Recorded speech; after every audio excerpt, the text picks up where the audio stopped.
las conexiones. Es un software muy parecido, ¿se acuerdan cuando usábamos el TINA, donde colocábamos los distintos elementos, íbamos uniendo conexiones? Y bueno, después de que se unía todo, hacíamos al final una simulación a ver si todo estaba bien hecho, si todo estaba bien conectado. Y entonces este software permite dibujar tanto la parte de potencia con todos los elementos que intervienen para manejar esas corrientes, esas potencias del motor, y también la parte lógica, que es la que comanda o la que va a decir automáticamente, lo va a realizar en base a los elementos que nosotros conectemos para que pueda comenzar el arranque de ese motor. Cuando el motor arranca, bueno, el software evidentemente lo único que se ve es que el motor aparece una flechita indicando que comenzó a girar. Ya lo vamos a ver a eso.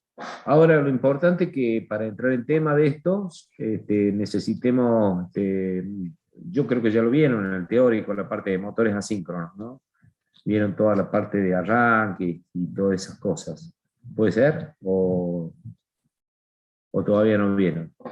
Si alguien me comenta eso, sería bueno.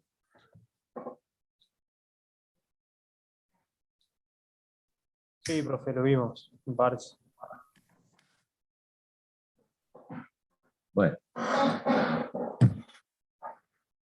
Ahora yo les voy primero para recordar entonces lo que ustedes vieron, vamos a ver una pequeña teoría rápida de cómo es el funcionamiento de este motor, y para llegar a comprender por qué realmente necesitamos esos sistemas de arranques en los motores. Entonces, para recordar todo eso, vamos a ver cómo funciona este motor, cuál es el principio de funcionamiento, cuáles son sus partes, componentes principales, y yo después les subo unas filminas para que ustedes más o menos puedan revisar y ver todos los modelos, un PDF relacionado con todo esto. Ahora les comparto lo que vemos ahora ya para comenzar a entender esto del funcionamiento de este motor. Bueno, ustedes saben, estos motores son motores trifásicos que tienen ciertas componentes principales, tienen un estator, que es la parte donde van alocadas las bobinas, que son las encargadas de producir un campo magnético rotante, para que ese campo magnético rotante pueda inducir tensiones y por lo tanto circular corrientes por el rotor, para que ese motor pueda girar libremente y arrastrar una carga mecánica como son cualquier tipo de motores.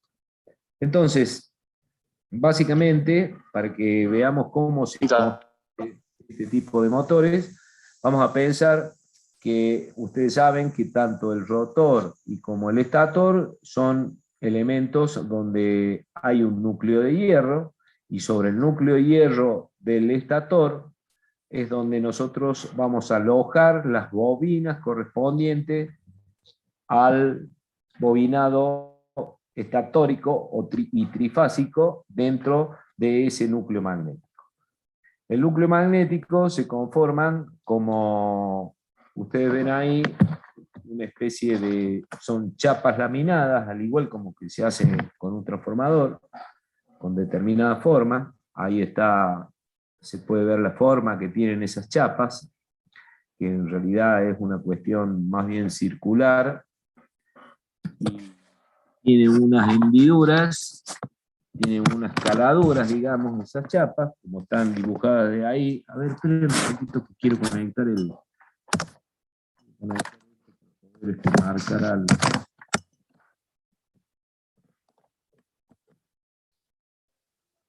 Ahí está.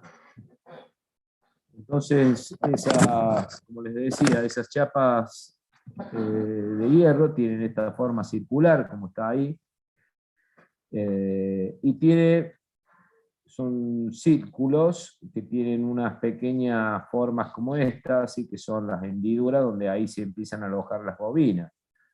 Entonces queda conformado un anillo esta parte de acá al centro es hueca, y un anillo que tiene esa forma, con todas esas formitas acá, dándole el espacio para que entren las bobinas que nosotros vamos a colocar dentro de ese espacio.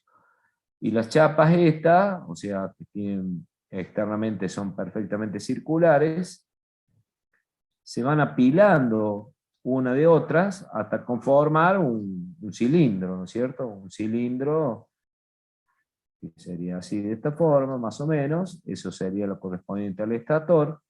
Bueno, y esas chapas, acá estarían todas las ranuritas esas que ustedes están viendo ahí, bueno, lo dibujo así nomás, porque acá está dibujado, pero para que se den cuenta cómo está conforme.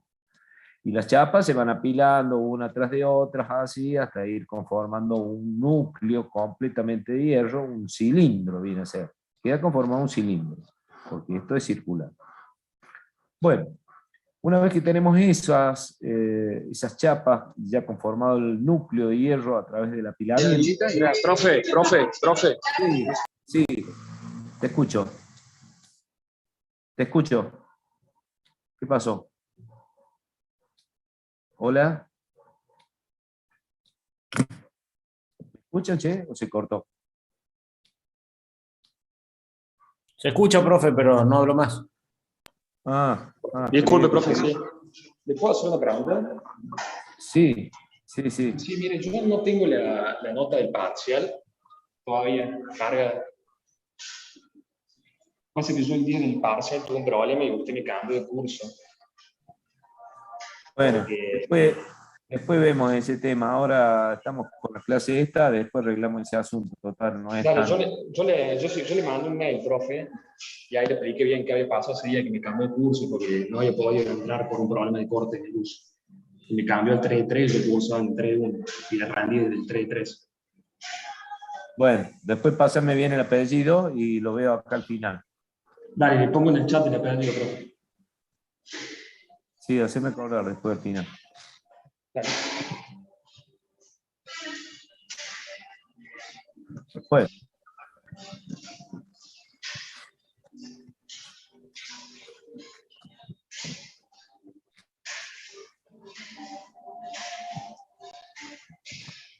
Sigamos. Entonces, ahora, cuando ya tenemos todo ese cilindro conformado, nosotros vamos a armar una bobina. Acá está la dibujada la bobina, tendrá n número de vueltas, conformar un paquete de espiras. Y esas espiras que están acá, todas estas espiritas acá, la vamos a introducir, esta parte de espira de acá, y estas son las que vamos a introducir por la ranura. Imagínense que todo ese grupo, de alguna manera, tratamos de colocar esa ranura, esta parte de acá arriba, por este lugar, y hasta cubrir todo el espacio que tenemos acá. Y todas estas que están acá, las colocamos acá. Entonces, de esa manera, una vez que ya están colocadas, por supuesto queda esto, esta parte que está vertical acá, de acá adelante y de acá al fondo, quedan, digamos, al aire, quedarían directamente... ¿qué pasa ahí con ese ruido? Hola, Ramiro, por favor, ¿podés apagar el micrófono?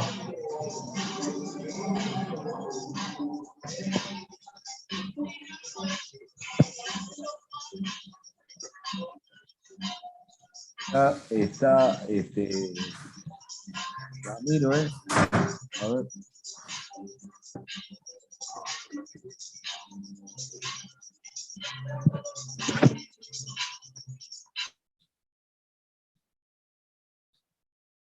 Bueno, ahí se cayó.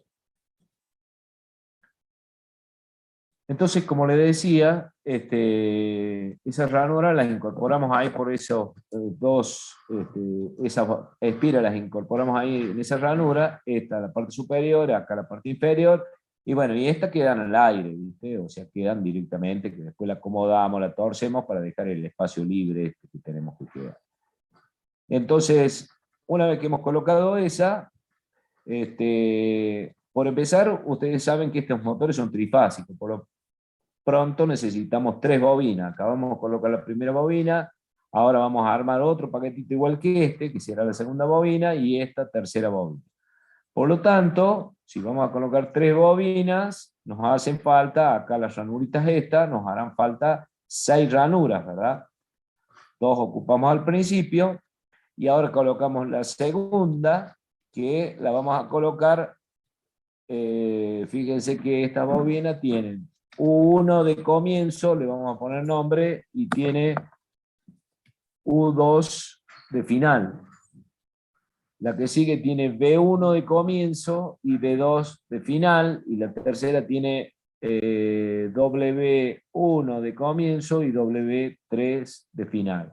Entonces, ustedes fíjense que el extremo esta sería la que pusimos primero, es la U1, estaría acá conectada, que sería el principio, y el final lo sacamos por acá, como U2. ¿Ok? Luego, a 120 grados geométricos, vamos a colocar la otra bobina, que estaría entonces acá. Esta sería el comienzo de la B1 y el final que sale por acá. Hemos colocado entonces a 120 grados. Fíjense que las bobinas, cuando esto circule corriente por estas bobinas, imaginemos que circula corriente por acá, y dará toda la vuelta y saldrá por acá. Entonces siempre la corriente acá arriba es en este sentido y de acá en este otro sentido. Por lo tanto, cuando circula corriente así, se genera un campo magnético alrededor de las bobinas, conformará un campo magnético así en sentido horario y este quedará en sentido antihorario. Entonces los campos en el centro se van juntando, digamos, y queda conformado un eje magnético ahí, en ese caso. Entonces, ese eje magnético es justamente perpendicular al plano de esta bobina. ¿Ok? O sea que la bobina que colocamos vertical antes generó un eje magnético así horizontal.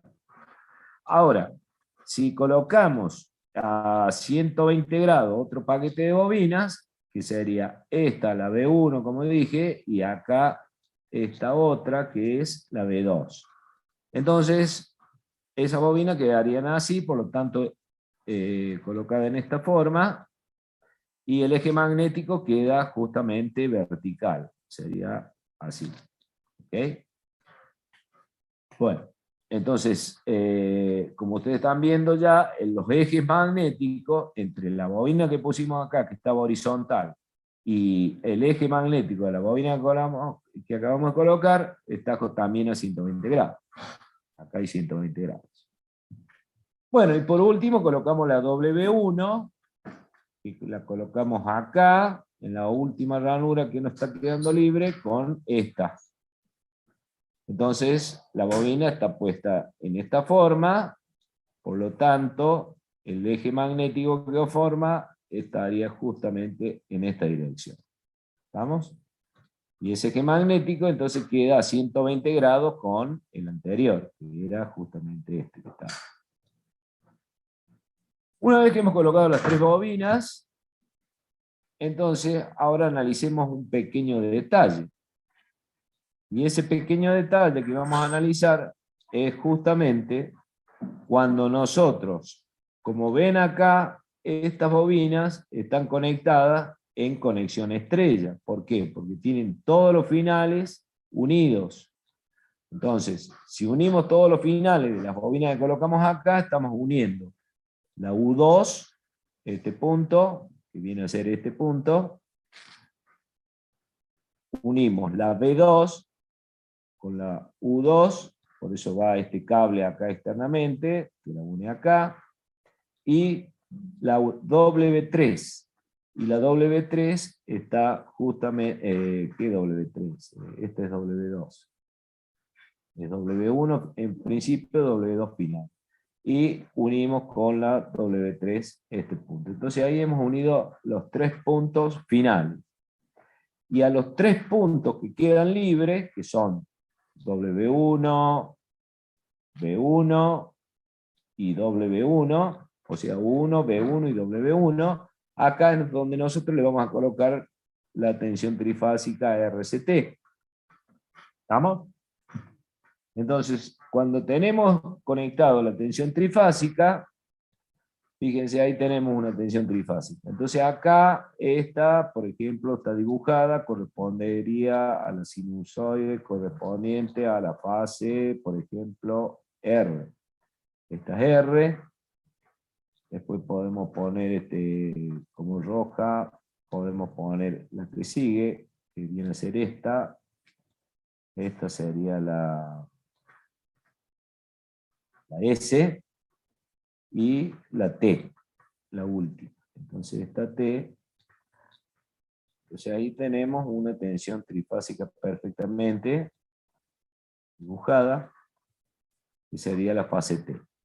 Ahora imaginemos que en algún instante de tiempo, acá tenemos el tiempo, tomamos este instante de tiempo. Entonces estamos viendo que la R está en este punto, la S está en este punto y la T también en este punto. Entonces, en ese instante de tiempo, que justamente corresponde a pi sobre 2 o 90 grados, las otras, esta tensión de R es positiva y las dos que están acá abajo son negativas.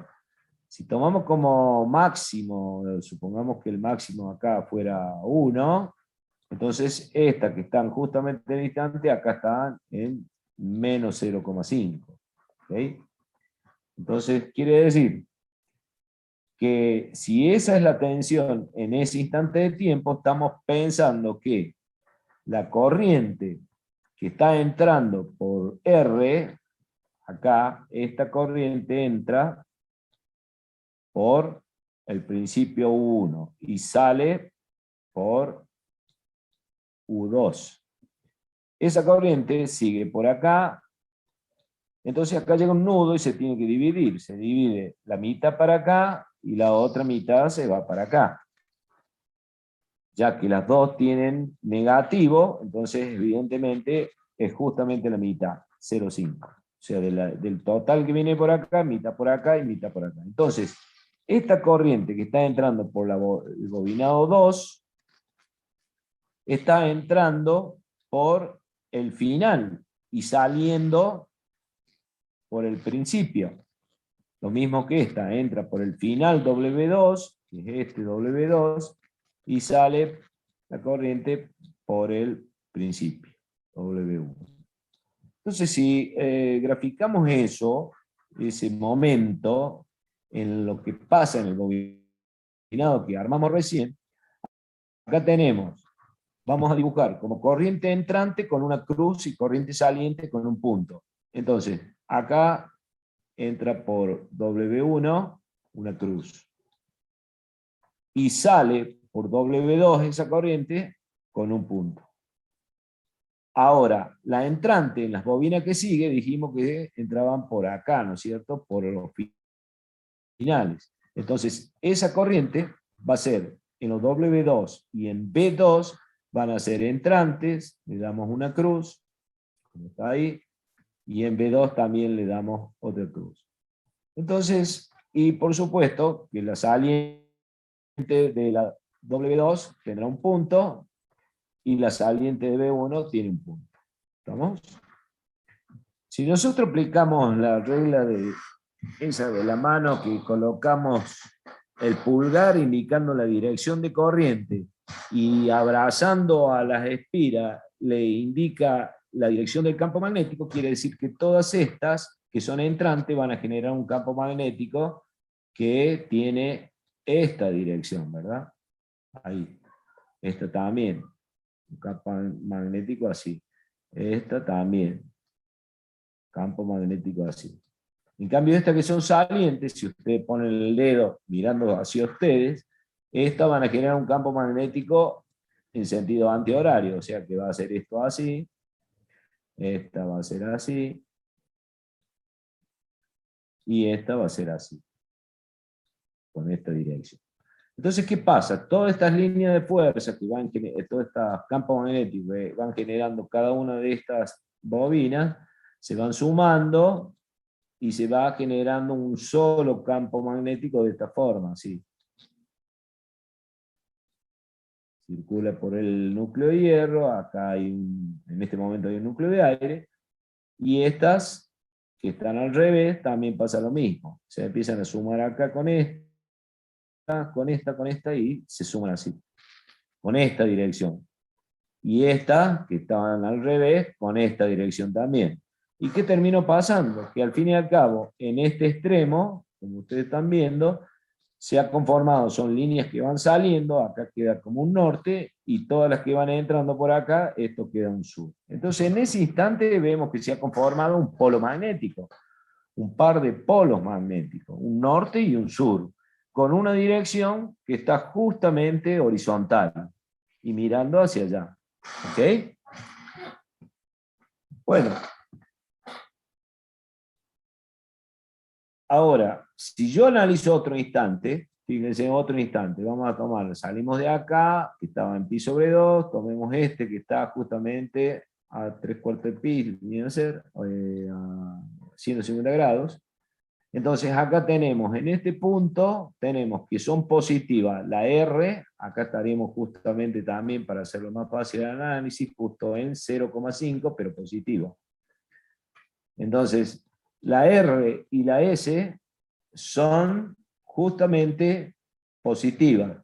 Y esta, en este instante, la T es negativa.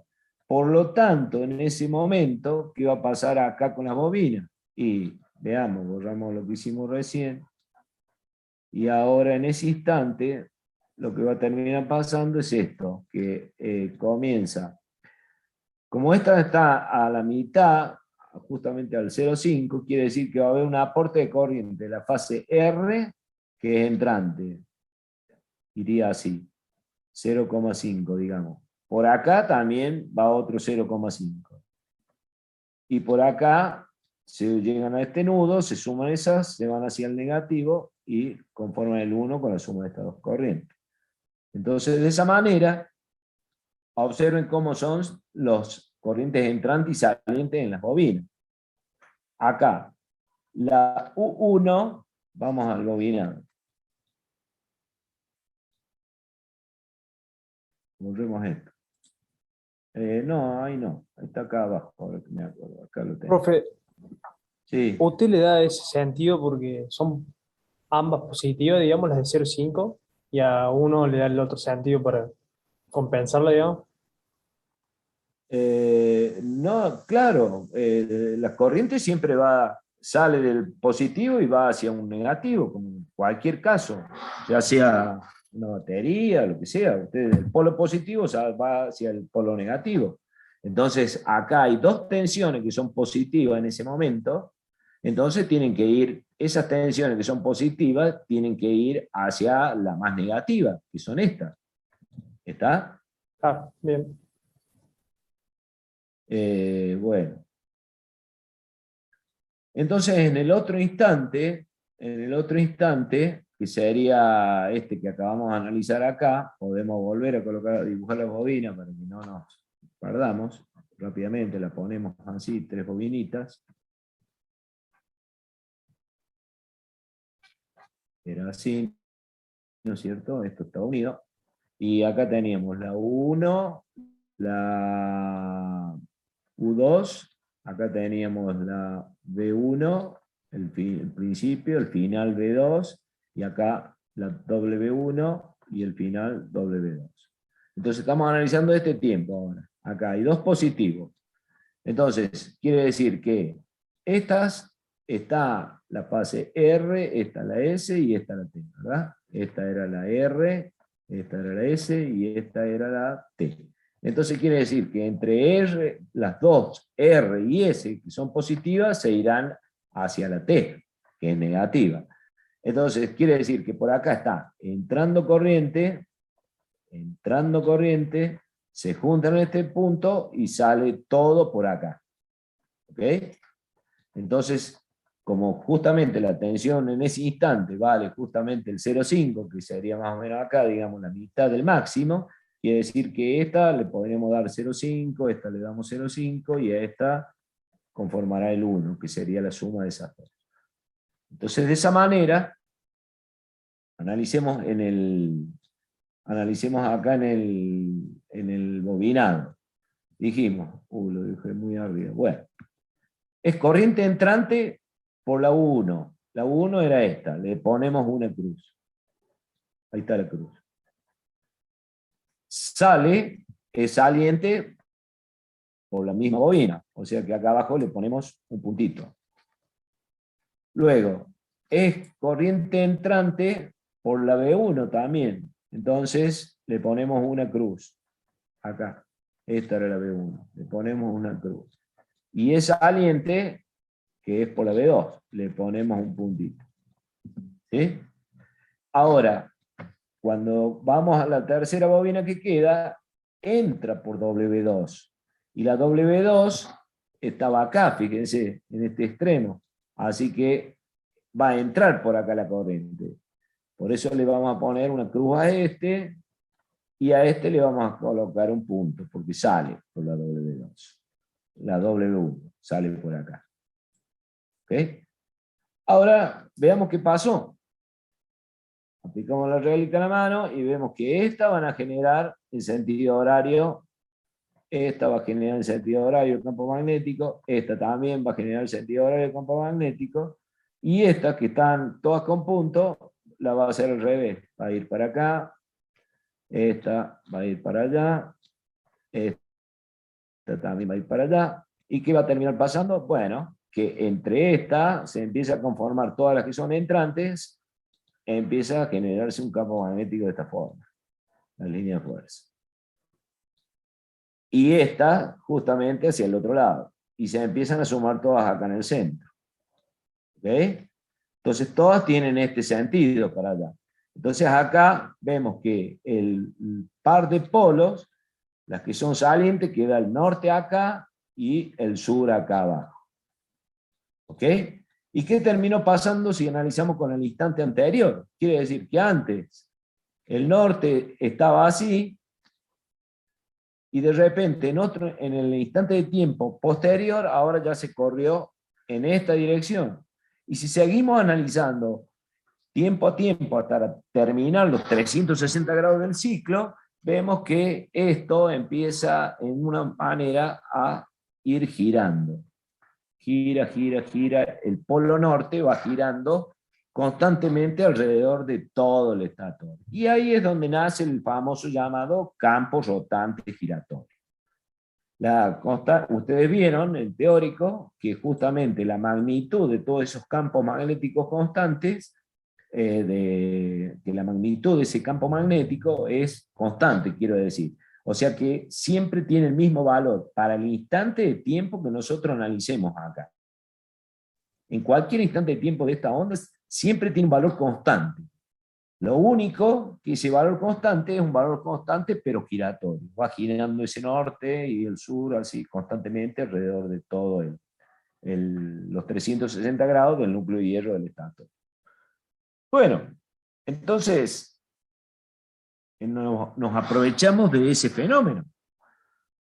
Entonces, ¿qué hacemos? Imagínense que si nosotros ahora tenemos un campo que es constante, pero que se mueve, que está girando, si nosotros llegáramos a poner una espira acá en el centro, de alguna manera, cada vez que ese campo magnético va girando, va a ir induciendo una tensión eléctrica sobre esa espira. Y si esa espira está cerrada, que pueda circular corriente, va a empezar a circular corriente por esa misma espira. Y si esa espira de adentro está circulando corriente y a la vez hay un campo magnético afuera, que termina pasando y se origina un par de fuerza, que es el principio del par motor. Es el principio de cualquier motor, ¿no? O sea, motor de corriente continua, corriente alterna, o sea, es lo mismo. Tiene que haber una espira que circula corriente dentro de un campo magnético. Entonces se produce un par de fuerzas. Bueno, acá está un poco la demostración porque el campo magnético es constante, que eso, bueno, es parte del teórico. Simplemente acá lo que se ha representado, se ha sacado el estator y se ha puesto los paquetitos de bobinas así como los habíamos puesto, nada más. Hemos quitado las ranuras y, bueno, para un instante de tiempo por ejemplo, para un instante de tiempo, el primero que analizamos, la de W1, bueno, tiene el eje magnético, por ejemplo, de esta bobina, que es la B2, estaría justamente perpendicular al plano de esa bobina. O sea que en ese instante, para un instante de tiempo, esta toma este valor de magnitud. Para esta bobina que está vertical, en ese instante de tiempo, toma este valor de magnitud, que sería el eje magnético de esta bobina, que sería perpendicular, estaría para allá. Entonces, y por la otra bobina que nos queda, que es esta bobina, como por ahí pasaba la suma de las dos, queda un vector que es justamente más grande. Entonces, que viene a ser este que está acá. Entonces, si ustedes suman después, suman vectorialmente, estas hacen así, sumamos estas dos, quedaría una acá, este pedacito más todo ese pedazo de hasta acá, me da el total. Y este es el valor constante de campo magnético que tiene justamente 3/2 de el número de espiras que son iguales para las tres bobinas por la corriente máxima. Y ese valor es el que va a ir girando después en todos los 360 grados con una magnitud constante, o sea, siempre tiene ese tamaño. ¿Ok? Empieza a girar. Y la velocidad en que gira todo esto es lo que nosotros llamamos velocidad de sincronismo. Y la velocidad de sincronismo es justamente ns, esto que está acá, y depende del número de polos que haya. En este caso siempre es un polo norte y un polo sur, o sea, un par de polos.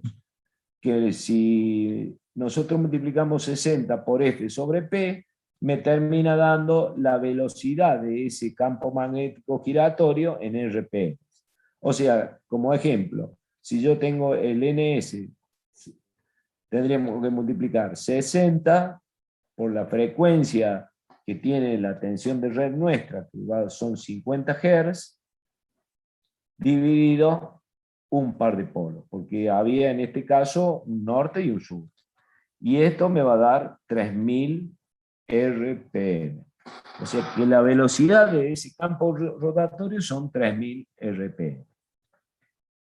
¿Qué es la velocidad máxima que podemos alcanzar? Porque si pusiéramos, lográbamos, en vez de un par de polos, dos pares de polos, imagínense que esto sería dividido 2, y el resultado me daría 1500 RPM.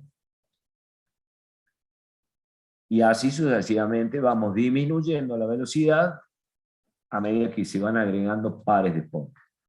Para agregar par de polos, lo único que hay que hacer es, primero, tendríamos que armar un estator que tenga más ranura porque tenemos que colocar bobinas así. Nosotros teníamos antes estas tres. Agregamos otras bobinas.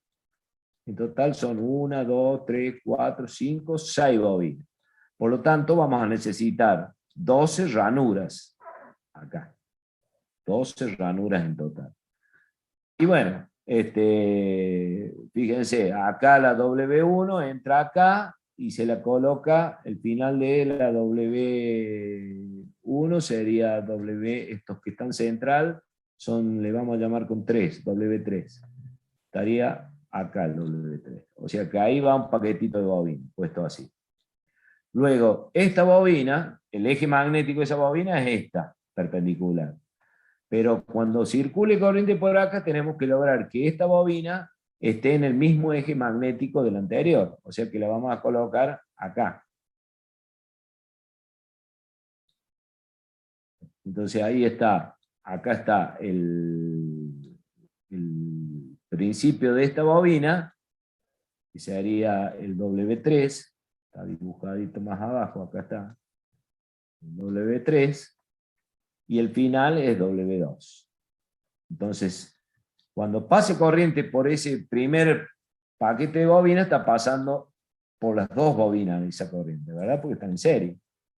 Entonces va a conformar un campo magnético en el mismo eje, sobre el mismo eje. Bueno, cuando hacemos el análisis así de tiempo a tiempo, como veníamos haciendo, cuando armamos, ya pusimos todas las bobinas, nos encontramos que entran a aparecer 2 norte y 2 sur. Cuando empezamos a poner las crucecitas así, hacemos el mismo análisis que recién. Aparecen 2 norte y 2 sur. Bueno, ahí hemos conformado un motor con 2 polos. ¿Está?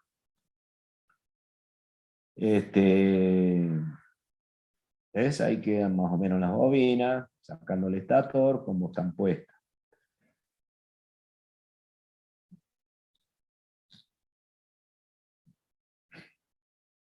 Ahora vamos a pensar qué hacemos con ese campo giratorio, en ese estator que hemos conformado acá, en este caso, o en el primer caso de un par de polos.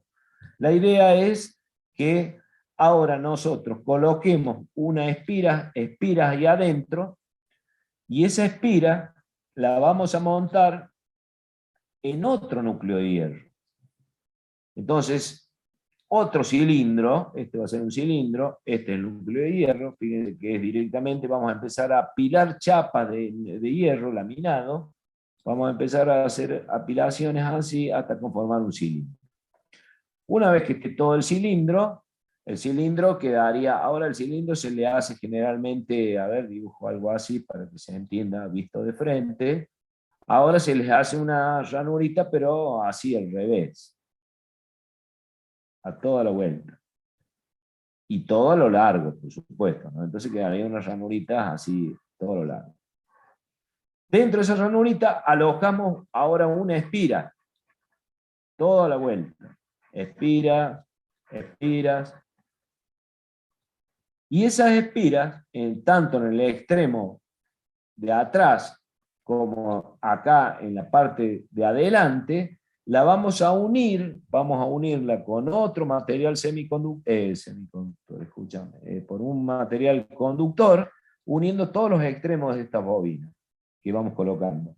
O sea, le ponemos metal, puede ser aluminio, cobre, lo que usted quiera. Entonces todas las espiras en este extremo quedan unidas.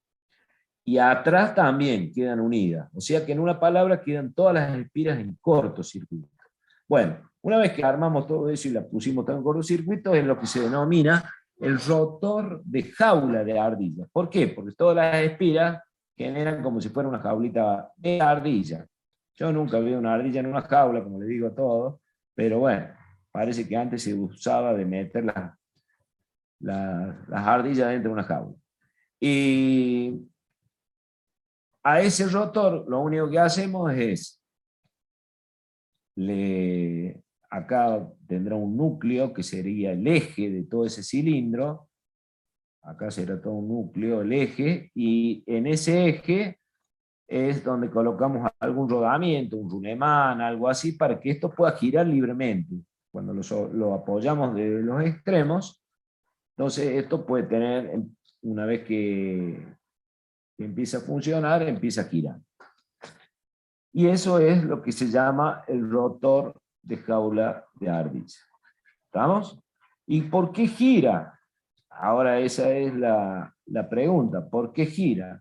Entonces, para eso nos valgamos de otra reglita como la que está acá, que es reglita de mano derecha.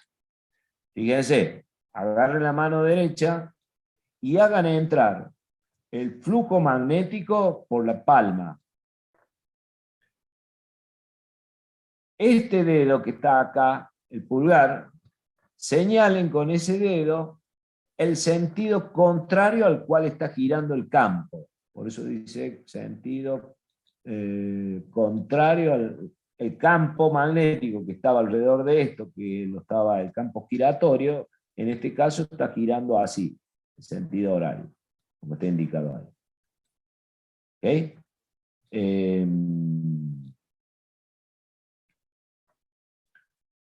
Entonces, ponen la mano, hagan de cuenta, traten de poner la mano así, y se van a dar cuenta directamente que los dedos que quedan de la mano van a indicar el sentido de la corriente. El sentido de la corriente. Por eso la espira esta de acá arriba, acá tiene un puntito. ¿Por qué? Porque la corriente está en esta dirección viniendo, en base a la regla esta. Y si hacemos el análisis en la espira que está justamente en la parte opuesta del cilindro, la que va por allá abajo, la corriente va a ir para adentro, o sea que va a ir por allá. Se va a cerrar en el extremo porque está en cortocircuito y la corriente circularía así constantemente. ¿Ok?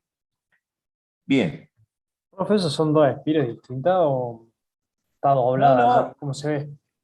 no, claro, son dos espiras distintas, pero recién comentamos que en cada extremo de acá, tanto acá adelante como allá atrás, la pusimos unida a través de ese anillo, a través del anillo que unía, pucha, lo borré recién. Sí, sí, para poner en corto, he dicho. Claro, vamos uniendo con ese anillo todos los extremos estos, así. Entonces, en este caso estamos analizando una espira que está por acá arriba y una espira que va justamente opuesta acá, que sería la que está por acá abajo. Entonces, cuando aplicamos la reglita esta, vemos que esta corriente en la espira de acá arriba está viniendo para acá adelante y la espira justamente de abajo está yendo para atrás. ¿Ok? Ahora,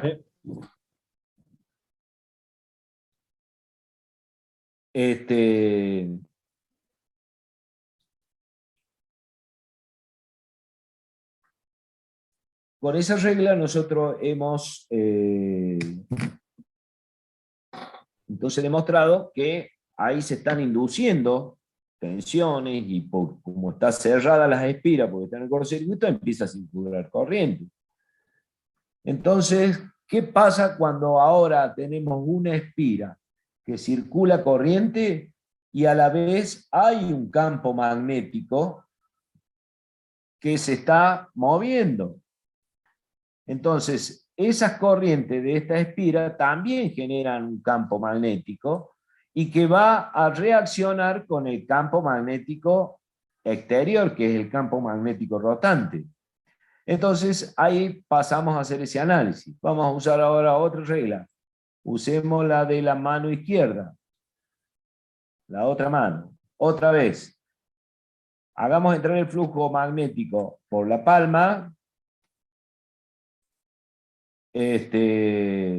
Con el dedo, con los dedos de la mano izquierda, señalemos la dirección de la corriente y el pulgar nos va a indicar la fuerza que se va a originar sobre esa espira en ese momento. Entonces, la espira acá, pongan la mano izquierda, van a encontrarse, o miremoslos de frente en este caso. La espira esta que traía corriente que viene saliendo hacia la pantalla, tiene un puntito y va a generar, según la regla de la mano esa que acabamos de mencionar, una fuerza para allá. Y la espira que está acá abajo, que tiene una corriente entrante, o sea, hacia la pantalla, va a generar una fuerza para acá. Y ahí, ¿qué es lo que, si esto está fijo y en el eje y tiene el grado de libertad de poder moverse, de girar, entonces se ha convertido en una cupla que inmediatamente comienza a hacer mover a este rotor, que recuerden que estaba solidario a un eje, con rulemanes acá en la punta, entonces inmediatamente este rotor empieza a girar. Y ese es el principio de funcionamiento de esta máquina. ¿Ok? Entonces, todas esas espiras, si ahora, ese es un rotor llamado jaula de ardilla. Pero ese mismo rotor podemos hacerlo a través, en vez de que sean espiras, que sean realmente bobinados. Bobinados que lo pondremos en cortocircuito, como el que está acá dibujado simplificado. Ese bobinado, directamente los extremos de la bobina las unimos en cortocircuito y los extremos de este tipo de motor, que es con rotor bobinado, todos los extremos los sacamos hacia afuera, pero los fijamos a unos anillos que están fijos y solidarios al mismo eje que va a girar ese rotor, y esos anillos rozantes se le coloca unas escobillas que son de material que van a ir rozando a ese anillo acá. El anillo de los rozantes son de material conductor y las escobillas también.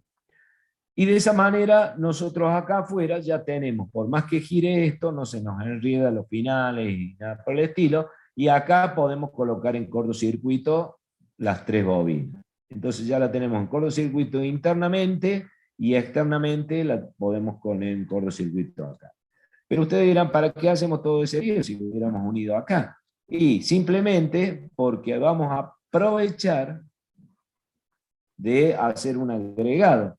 En vez de ponerla en cortocircuito directamente, las ponemos en cortocircuito a través de resistencias. Entonces el cortocircuito lo hacemos acá. Entonces ahí queda ya el rotor bobinado en cortocircuito a través de esta resistencia.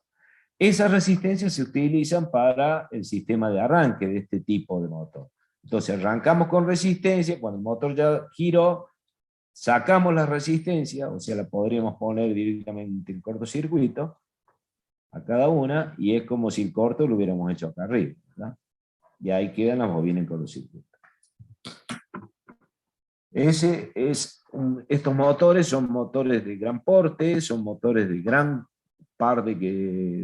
par, o sea, son para realmente hacer movimientos o fuerzas muy grandes, ¿no?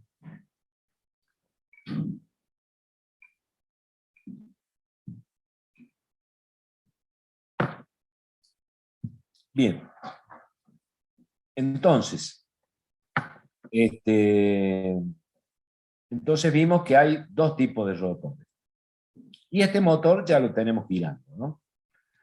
En el caso de la jaula de ardilla, por ejemplo, las distintas espiras que veníamos analizando, bueno, en este caso todas las espiras acá en este que dibujamos del rotor, todas tienen corrientes salientes, y estas tendrán corrientes entrantes, etcétera, etcétera.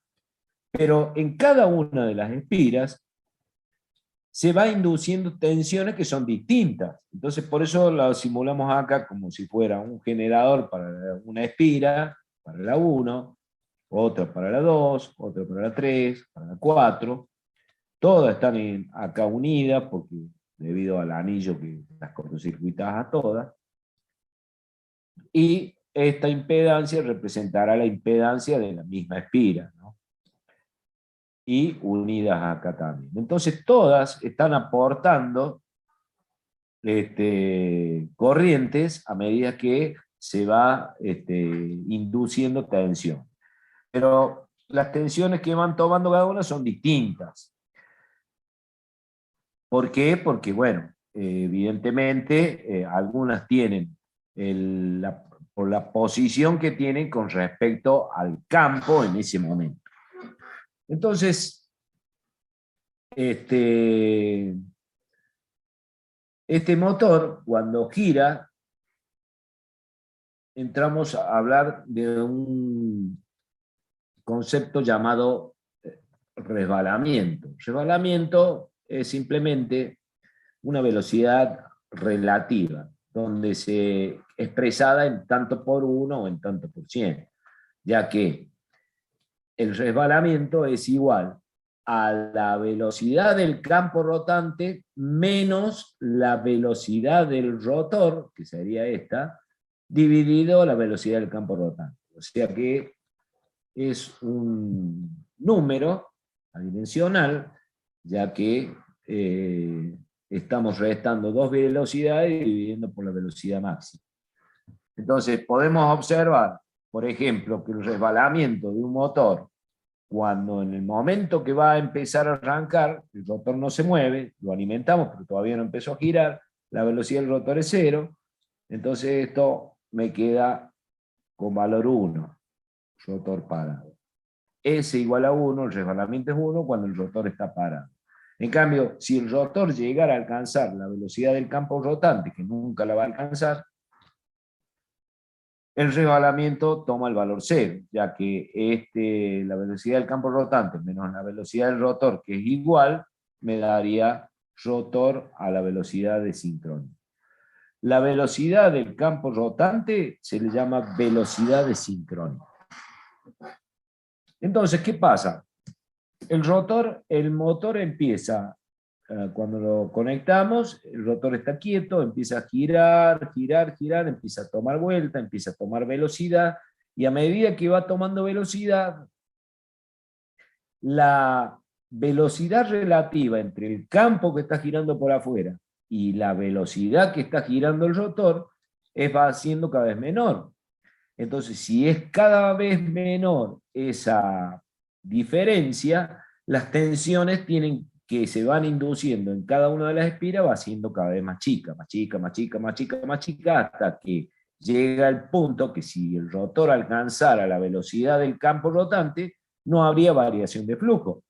¿Ok? Sería como cuando nosotros nos paramos a la orilla del tren. Pasa el tren, nosotros vemos que el tren pasa rápido, pero si empezamos a correr en dirección del tren, llegamos a la velocidad que está yendo el tren, vamos a encontrar que el tren está quieto. Entonces, no va a haber tensiones inducidas en esa espira. Por eso es que este motor nunca llega a la velocidad de sincronía. El rotor. Y se puede expresar que las tensiones que se van originando en cada espira del rotor, acá es cuando el rotor está parado, o sea, resbalamiento 1, velocidad del rotor igual a 0, tenemos la máxima tensión inducida. Empieza a generarse todas esas fuercitas que analizamos recién, el motor empieza a girar y la tensión empieza a caer, caer, caer en función de la velocidad. Y acá sería 0, que esto es lo que nunca se llega, si el rotor girara a la misma velocidad del campo rotante. ¿Okay? Así como la tensión va variando, la frecuencia de las tensiones inducidas en las espiras también va disminuyendo. Acá tenemos la máxima frecuencia, que sería la frecuencia de línea, los 50 Hz, y a medida que el rotor empieza a girar, la frecuencia inducida de la tensión inducida en las espiras va cayendo, va cayendo, va cayendo en ese ritmo. O sea que la frecuencia del rotor podríamos decir que es una función del resbalamiento. ¿Okay? Bueno.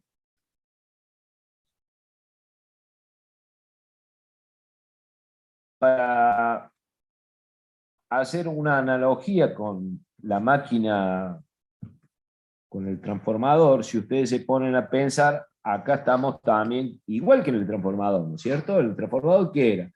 Había un primario, había un núcleo de hierro y había un bobinado secundario.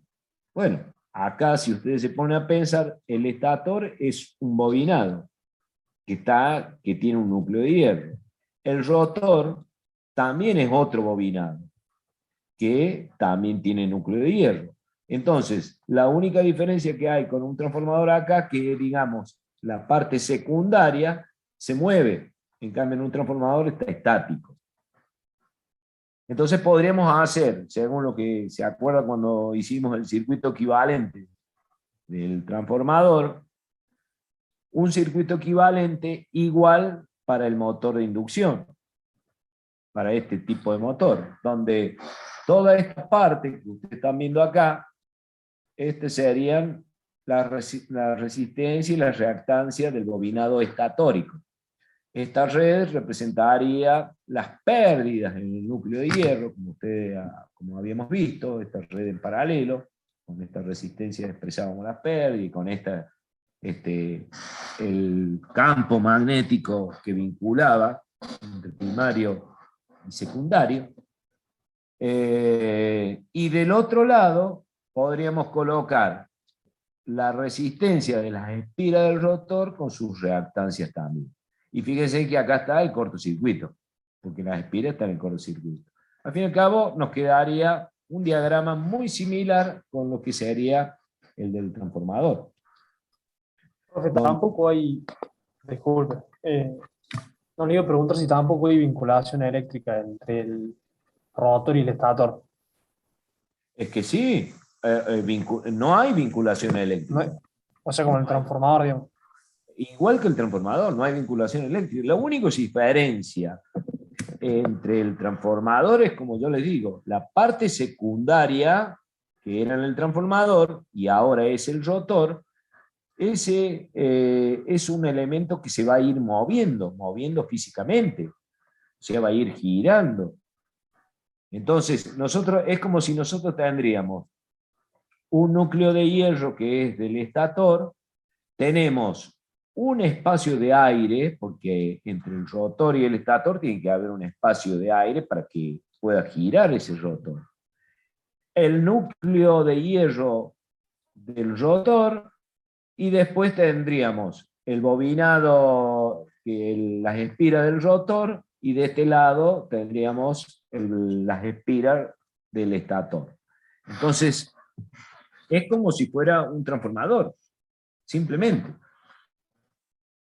Sería, perdón, profe, sería como, me imagino, a la espira del rotor es cruzarle un eje, digamos, y quedaría de esa forma, digamos.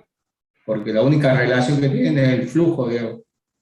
Claro, o sea, en un transformador, ¿cómo se relaciona lo del primario y el secundario? A través de un flujo magnético. Un flujo magnético que va a través del núcleo de hierro.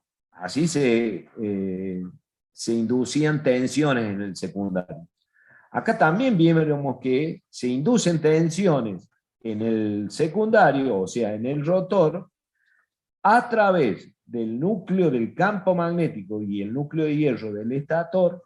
El espacio de aire que queda acá, que esto sería lo malo o lo poco comparable con el transformador, porque en el transformador no hay espacio de aire, siempre el núcleo de hierro entre primario y secundario está totalmente continuo. Acá el flujo magnético se canaliza de esta forma, o sea, hay un salto, acá hay un aumento de reluctancia, ya que el aire tiene mucho mayor reluctancia que tiene el hierro. El hierro tiene baja reluctancia, por eso se canalizan las líneas de fuerza a través de ese material. Pero cuando se encuentra con el aire, es como si fuera un aumento de posibilidad de que atraviesen las líneas de fuerza. Pero atraviesan. Y después se siguen canalizando por el núcleo de hierro del rotor, que era un núcleo laminado también. ¿Okay? Bueno, en ese análisis, entonces, nosotros podemos dibujar un circuito equivalente igual que lo que era el transformador. Entonces podíamos hacer la reducción de secundario hacia primario, y de esa manera, como acá, por ejemplo, la reducción, acá está reducido, ¿ves? Por eso es que está unido eléctricamente en el diagrama del motor, está unido eléctricamente, como hacíamos en el transformador. Entonces, ese diagrama, acá, estas resistencias y estas reactancias que están acá, tienen que estar reducidas al primario, o sea, hacia el estator. Por eso es que esta reactancia dice X21. ¿Qué significa eso? El 2 se refiere del lado secundario, y el 1, que está, esta simbología era la que nosotros hacíamos en el transformador como XS', sería lo mismo. ¿Ok? El 2 es el rotor y el 1 es el estator. ¿Okay? Bueno, el tema está acá. ¿Por qué hacemos este diagrama así?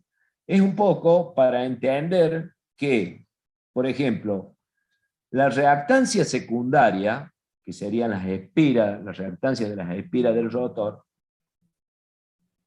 según nosotros sabemos, es omega L, o sea, 2πf L2.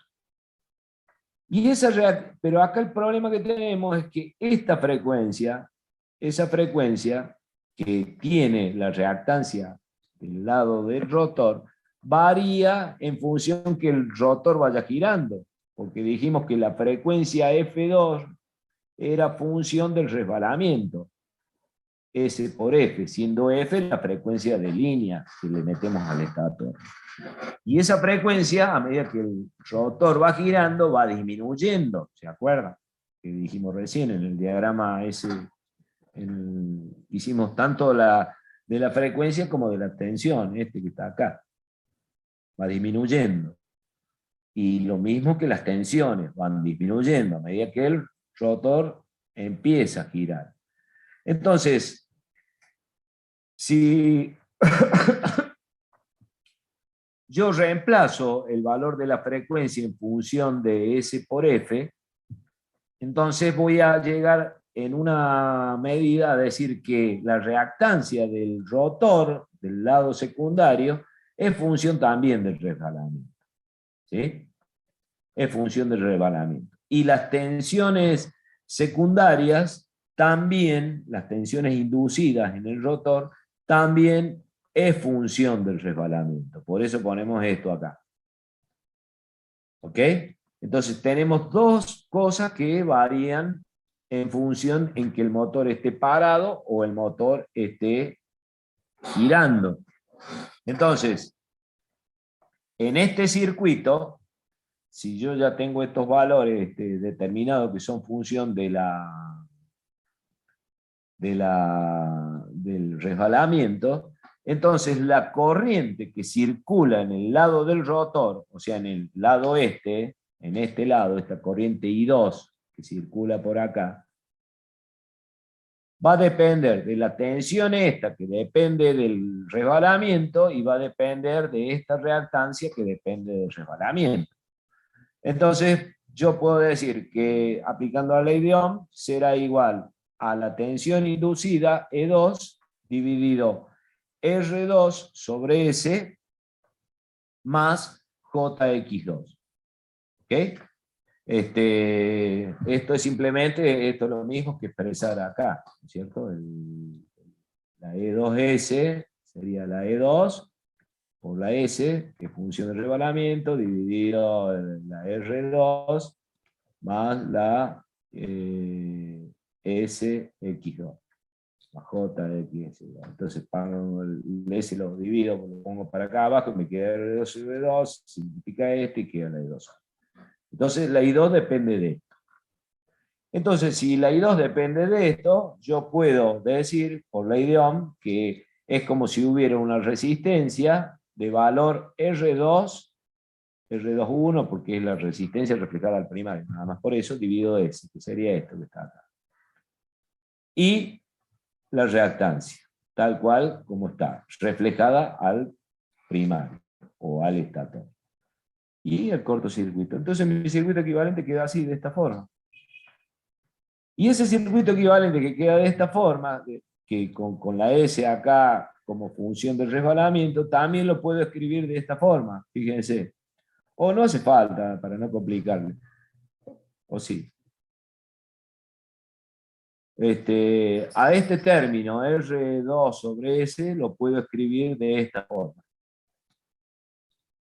Es exactamente lo mismo. Esto es lo mismo que esto. Ustedes se ponen a explicar, se ponen a resolver, les da exactamente eso. Y si yo lo puedo expresar de esta forma, quiere decir que acá yo puedo decir que está la resistencia R21, que es esta, y agregar otra resistencia acá, que sería este término. Que sería una resistencia que depende del resbalamiento. Entonces, sabiendo eso, cómo queda el circuito equivalente, ustedes dicen, cuando el motor está parado, el S vale 1. Si el S vale 1, esta resistencia, ¿cuánto vale? 0, ¿verdad? Por lo tanto, la corriente, cuando yo aplique tensión de línea, esta corriente que va a circular así en total en este circuito equivalente va a ser esta. Y esa corriente va a ser grande, quiere decir que de la corriente de línea va a tomar una corriente grande. ¿Por qué? Porque el resbalamiento es 0, porque el rotor todavía no comenzó a girar. A medida que empieza a girar, entonces ya el S deja de valer 1 y empieza a tomar resistencia que valía 0, empieza a aumentar. Empieza a aumentar, aumentar, aumentar, y por lo tanto la corriente que toma del estator así empieza a disminuir, disminuir. Esa es una explicación por qué estos motores, en el momento que los vamos a arrancar, consumen alta corriente. Una demostración por qué consume alta corriente. Bueno, ese es nuestro problema, y de eso se trata este práctico. Es como, profe, Toda esta corriente, sí. es como si estuviese en cortocircuito. En el momento de arranque, Claro. claro, bueno, esta resistencia toma valor cero. El cortocircuito siempre está, como estaba acá arriba. ¿Ves? Acá está el circuito equivalente. Nada más que para demostrar que la corriente esta que está tomando este circuito equivalente aumenta en el momento de arranque, yo expreso esta resistencia, para verlo más claro nada más, de esta forma. Es lo mismo. Si resuelven esto, es igual que esto. Entonces, si yo lo expreso de esta forma, es como decir, dejar la resistencia esta, que era la principal reflejada al primario, y agregar otra resistencia que representa este término. Y este término, acá podemos hacer el análisis cuando ese toma valor 1. Cuando ese toma valor 1, esta resistencia es como si quedara esto en cortocircuito. Y esta corriente es grande. A medida que entra a girar, el S toma valor, ya esta resistencia ya empieza a tomar valores, por lo tanto, como está todo en serie, esta corriente empieza a disminuir. Y por esa razón, este motor consume alta corriente en el momento de arranque. Entonces, para justamente nuestro problema es cómo controlamos esta gran corriente en el momento que este motor arranca. Y de ahí es que nacen los sistemas de arranque, que es lo que tenemos que ver. Entonces, imagínense una cosa acá. Si yo acá estoy aplicando la tensión en el estator, la tensión de línea, U, y esta es la corriente de arranque que hay, porque esta resistencia en ese momento es cero, ¿cómo puedo hacer que esta corriente se me achique para que no me provoque las grandes caídas de tensión que hay en todos los conductores debido a una alta corriente que hay? Y bueno, la forma más sencilla de decir cómo achico está ahí es disminuyo U, y listo. Lo hago más chico U, entonces esta corriente de arranque, hasta que el motor vaya girando, y después vuelvo a dejar la tensión normal. Achico esta U, y esta ahí se me va a achicar. Y ese Claro, es el método. por Ese eso es el método. Sí.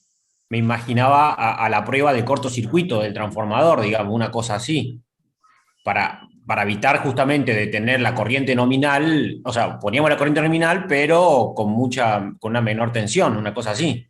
Claro, claro. Más o menos eso. Entonces, exactamente.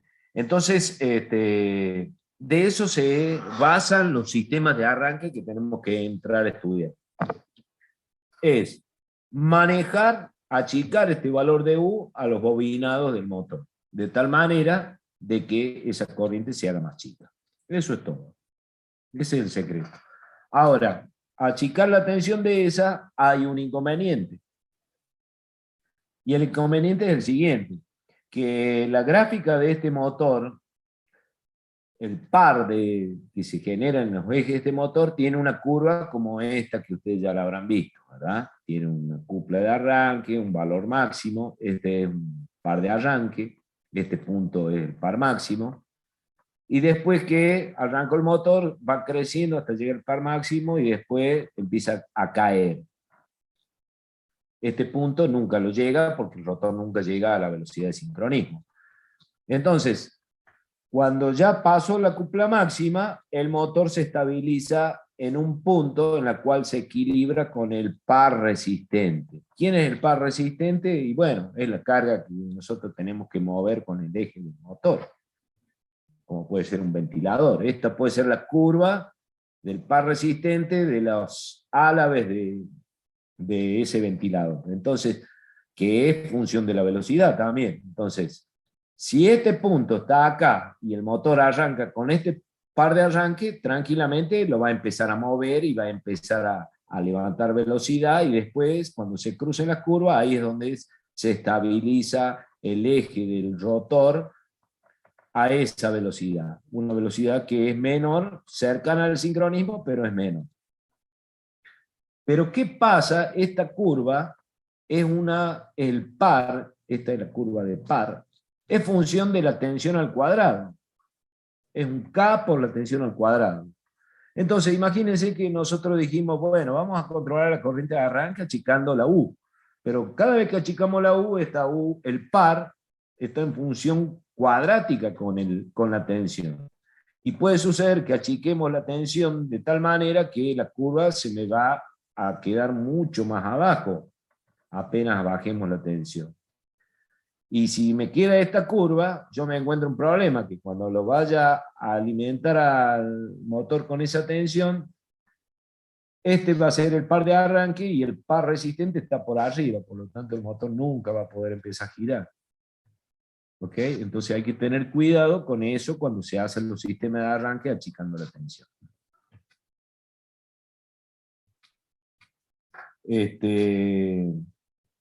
Lo mismo que la corriente. ¿Ves? Esta es la curva de la corriente de arranque del motor, que a medida que va tomando velocidad se va achicando, se va achicando, se va achicando, hasta que queda con el valor de corriente por acá, que sería el punto de equilibrio del par resistente, que era más o menos por acá. Bueno, que me quedó acá, coincidiría con este punto acá de corriente. Entonces el motor queda trabajando con esa corriente, una corriente nominal que es baja con respecto a la corriente de arranque, que es alta. Bueno, este es el valor que generalmente puede ser de 3 a 5, 7 veces o a 8 veces de la corriente nominal.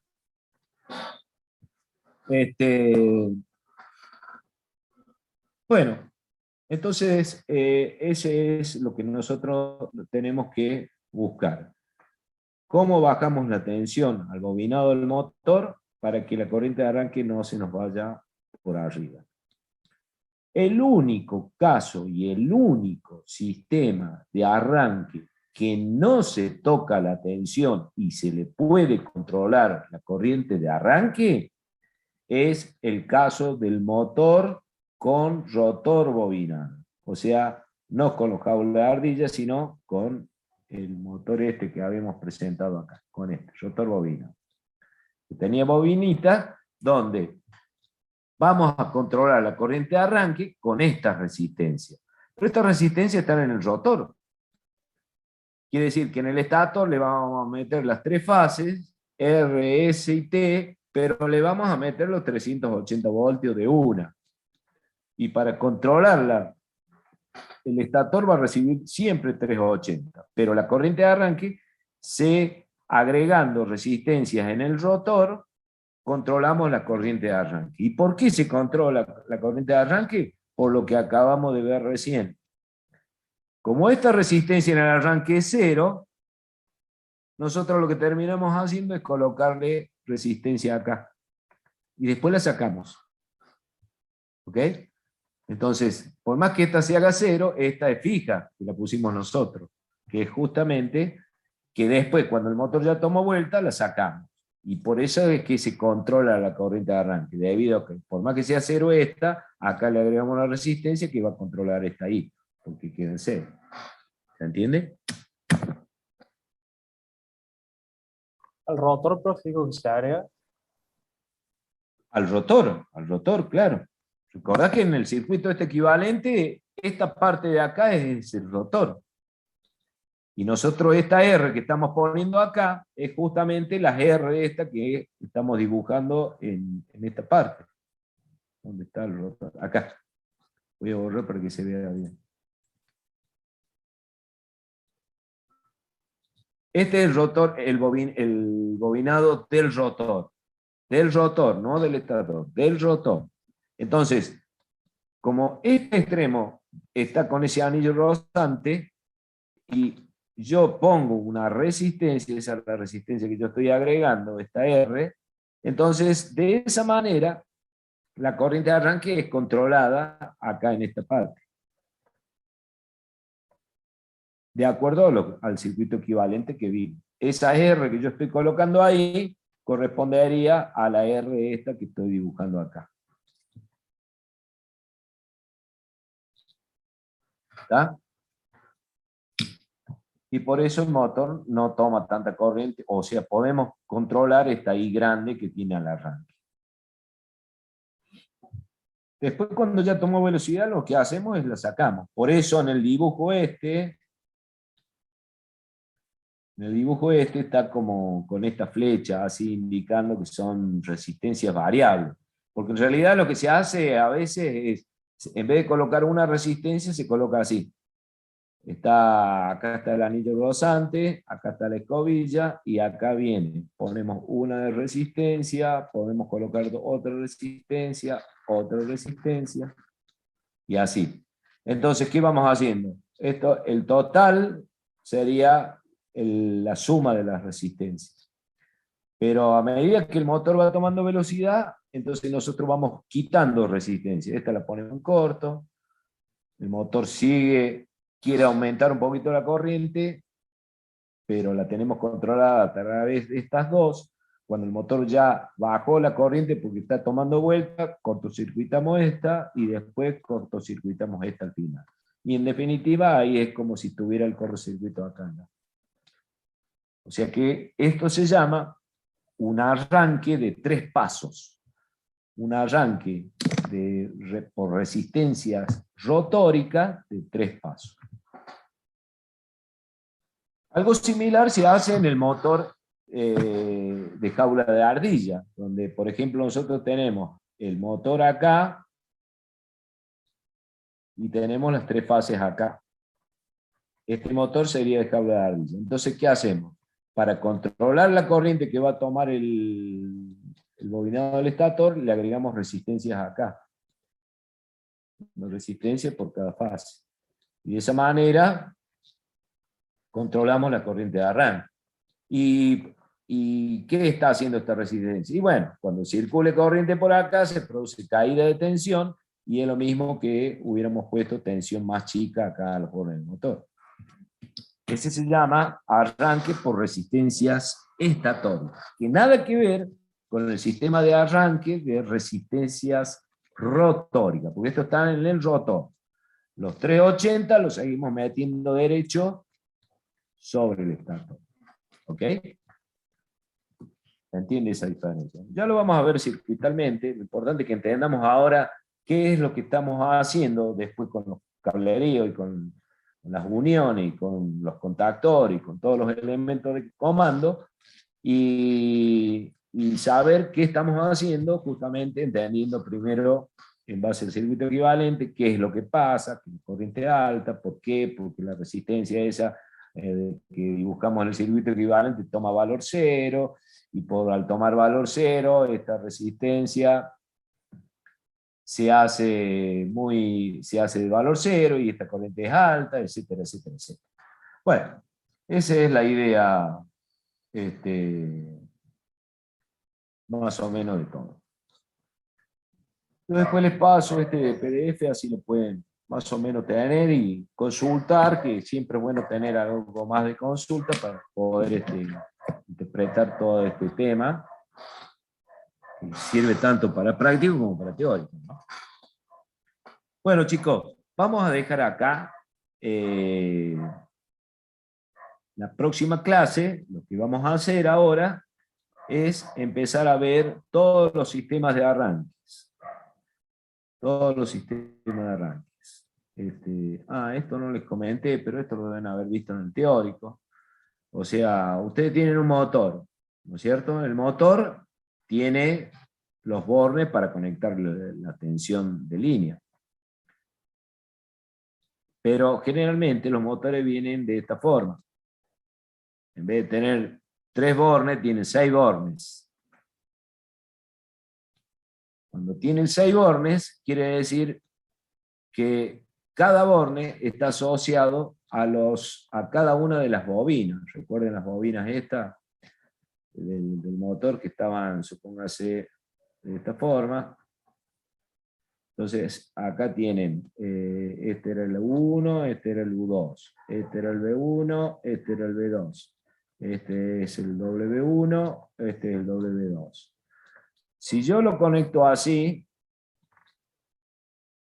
esto sería una conexión en estrella del motor, ¿verdad? Entonces, fíjese, acá está el U1, el U2. La bobina esta tiene conectado, el principio lo tiene acá y el final los tiene acá abajo, pero cruzadito. Esto no se ve, pero siempre todos los motores se los pone así. Acá, el B1 y el B2. Esto no se ve, te digo, porque eso está interno. Ustedes van a ver 6 tornillitos nada más. Y acá la W1 y acá la W2. Entonces, ¿qué pasa? Cuando ustedes lo quieren conectar en estrella al motor, para conectar este motor se utilizan unas chapitas de cobre que tienen justamente la longitud necesaria para que yo, a través de esos agujeritos que tienen la chapita de cobre, lo meta acá en el tornillo de acá, y este entra acá, y entonces las chapas quedan como está acá abajo dibujado. Ahí, como esta, ¿ves? Pero esas chapas también las puedo poner horizontal. En vez de usar 3, uso 2. Una que una este con este, y después la otra que una esta con esta. En ese caso, si ustedes se fijan, y yo le meto las 3 fases por acá, por R, S y T. En ese caso está en esta conexión estrella. Y cuando yo lo pongo así, vertical, queda en conexión triángulo. ¿Se dan cuenta de eso? Cuando las pongo así, ¿por qué quedan en triángulo? Dibujen acá un triángulo con las bobinas. Ahí, ahí, ahí y ahí. Ahí sería uno en triángulo, ¿cierto? O sea que acá yo voy a poner la R, voy a poner la S y acá voy a poner la T. Entonces acá yo puedo decir, esta es la U1, esta es la U2. Esta es la B1, esta es la B2. Esta es la W1 y esta es la W2. Ahí está en triángulo. Entonces, cuando yo la pongo así, fíjate que estoy uniendo la W1 que está acá arriba con la chapita vertical con la W2. Es justamente este punto. Estoy uniendo esta con este W2. Esta B1 está unida con la U2. Esta, ¿no está B1? Acá. Esta B1 que está acá, la uno con la U2. Y es este punto. Y por último, esta, al colocarla así, logro que se una el W1 con el B2. El W1 con el B2. ¿Está bien? Entonces, de esa manera, cuando ustedes quieren conectar un motor trifásico en estrella, usan 2 chapitas. Cuando lo quieren poner en triángulo, las ponen todas paraditas. Y acá se le aplica la tensión. ¿Ok? Bueno. Otra cosa. Si ustedes quieren invertir el giro de un motor, o sea que un motor está girando en este sentido, supóngase, quieren hacer que gire para el otro lado, el motor, el eje del rotor, lo único que hacen es intercambiar, si el orden era RCT, ponen la R, se la ponen acá al medio, y la S se la ponen acá. Inmediatamente el motor entra a cambiar de dirección de giro. ¿Y eso por qué ocurre? Y porque eso es lo mismo que cambiar la secuencia. Estamos cambiando la secuencia de fase. En este, por ejemplo, supongamos que sea la secuencia RCT, la secuencia RCT, y en esta quedaría la secuencia SRT.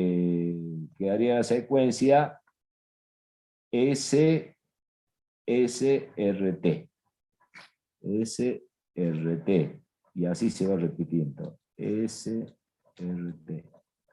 Entonces, ahí vemos la secuencia TCR que sabíamos hacer, ¿se acuerdan? Con vectorcito, los triángulos de tensiones para las distintas secuencias. Entonces tienen secuencia RCT y TCR. Y lo único que hicimos acá para cambiar la secuencia es intercambiar la fase, y listo. Cualquiera de las fases que intercambien, ya se cambia la secuencia al otro extremo, a TCR. Y el motor, por lo tanto, empieza a girar para el otro. Bueno, chicos, en la clase que viene ya arrancamos con los circuitos, arrancamos con el software, armamos algunos sistemas de arranque, y después ustedes, cuando descarguen el software y lo instalen, van a practicar todos los circuitos de arranque como deben ser. Nosotros vamos a ver 1, 2, así, vamos a ver cómo se funciona el software, y después, bueno, en base a cómo está el circuito, ustedes lo armarán y eso tiene que funcionar. ¿Ok? Profe, ¿cómo es el nombre del software? El software se llama KDSIMU. Yo se los voy a subir en autogestión, es un software chiquitito. Se los paso comprimido, lo descargan y lo instalan en el listo. Bueno, gracias, profe. Profe, disculpe, yo era el alumno que había tenido el problema con el parcial. Gracias, Sí. profe.